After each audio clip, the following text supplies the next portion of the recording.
रक्षा का वादा।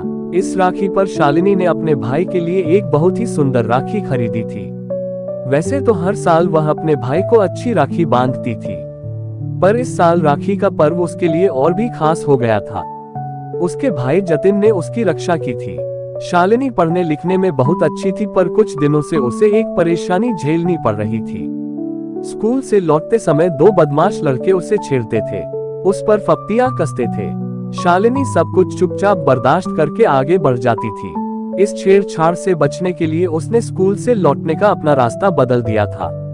अब उसे एक लंबा रास्ता तय करके घर आना पड़ता था। कुछ दिनों तक वह लड़के उसे नहीं मिले। वह खुश हो गई कि उसकी योजना कामयाब हो गई, लेकिन उसकी खुशी ज्यादा दिन तक नहीं टिक पाए। एक दिन जब वह अपने तय रास्ते से लौट रही थी तो वही लड़के उसे दिखाई पड़े। उन्हें देखकर वह डर गई। नजरें झुकाए तेज कदमों से वह आगे बढ़ने लगी, लेकिन वह लड़के बड़ी ही बेशर्मी के साथ उसके पीछे पीछे चल रहे थे। उस दिन तो वह किसी तरह घर वापस आ गई। अगले दिन संडे होने के कारण स्कूल नहीं जाना था, लेकिन मन ही मन वह बहुत डरी हुई थी कि सोमवार को जब स्कूल खुलेगा तो फिर से उनका सामना करना पड़ेगा। शालिनी का भाई जतिन एक खिलाड़ी था।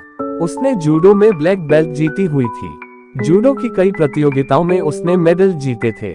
सोमवार को उसका एक मैच था। संडे को दिन भर वह उसके लिए ही प्रैक्टिस करता रहा था।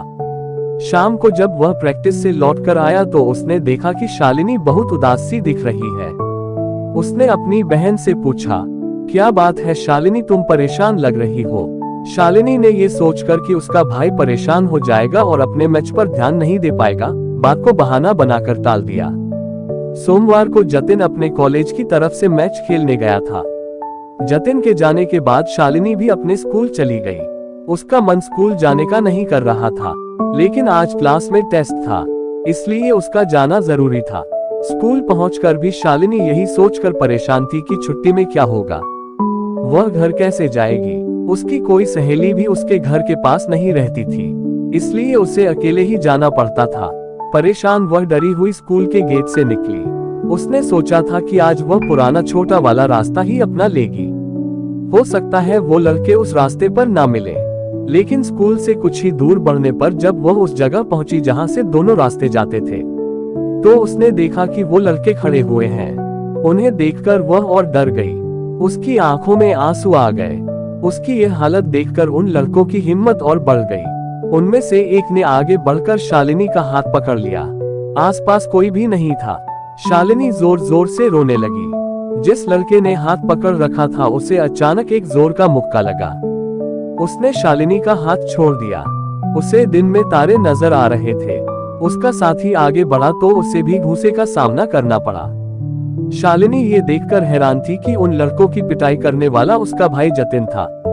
जतिन ने उन लड़कों को धमकी दी कि दोबारा उसकी बहन के साथ कुछ गलत करने की हिम्मत ना करे। वह शालिनी को अपने साथ घर ले आया।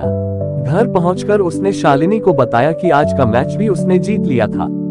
घर लौटते समय उसने सोचा कि आज वह शालिनी को खुद घर लेते हुए आए, इसलिए वह उसे लेने के लिए गया था। पर रास्ते में जब उसने देखा कि वह लड़के उसे छेड़ रहे हैं तो उसका खून खौल उठा। शालिनी खुश थी। उसके भाई ने उसकी सबसे बड़ी समस्या हल कर दी थी, इसलिए राखी पर उसने जतिन के लिए एक खास राखी चुनी थी। रक्षाबंधन वाले दिन शालिनी ने जतिन को राखी बांधी। उसके बाद जतिन अपने कमरे में गया और एक पैकेट लेकर आया। पैकेट बड़ा था। शालिनी खुश थी कि उसे एक नई ड्रेस मिली है। उसने फौरन पैकेट खोला। वह देखकर दंग रह गई। वह जूडो की ड्रेस थी। उसने पूछा, ये क्या है भैया? जतिन ने कहा, तुम्हारी रक्षा का जो वादा मैं हर साल करता हूँ उसे पूरा करने के लिए। शालिनी ने आश्चर्य से कहा, क्या मतलब? वो वादा तो आपने उस दिन पूरा कर दिया। आप उस दिन ना आए होते तो मेरा क्या होता?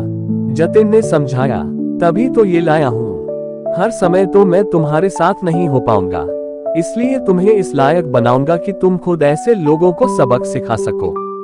मैंने अपने सर से बात कर ली है। तुम उनकी एकेडमी में जाओगी। बाकी मैं भी हूँ तुम्हें सिखाने के लिए। मुझे पूरी उम्मीद है कि अगली राखी तक तुम खुद अपनी रक्षा करने के लिए लायक हो जाओगी। जतिन की बात शालिनी को अच्छी लगी। उसने अपने भाई को गले लगा लिया।